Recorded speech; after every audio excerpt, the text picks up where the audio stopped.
خبر شامل کرتے ہیں جڑاوالا سے ہمارے نمائندے سٹی رپورٹر میاں مہران اکبر کی رپورٹ کے مطابق جڑاوالا تحریک لبیک پاکستان کے زیر اہتمام ضلعی نائب امیر سید آصف اللہ شاہ بخاری تحصیل صدر پرائیویٹ سکولز الائنس کی زیر صدارت جشن آزادی کے حوالے سے مہتاب مسجد جڑاوالا سے شاندار ریلی کا اہتمام کیا گیا، جس میں تحصیل بھر سے علماء و مشائخ، ناظم اعلیٰ جماعت اہل سنت جڑاوالا مولانا اصغر علی نوری اور عوام الناس کی بڑی تعداد نے شرکت کی۔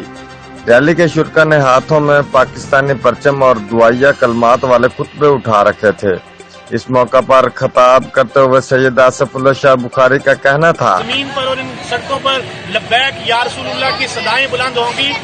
مصطفیٰ کریم صلی اللہ علیہ وسلم کے جو ہیں وہ دیوانے آج یہ نعرہ بلند کریں گے، لبیک لبیک لبیک یا رسول اللہ لبیک۔ رپورٹ میاں مہران اکبر، سٹی رپورٹر، جیو ایکسپریس نیوز، جڑاوالا۔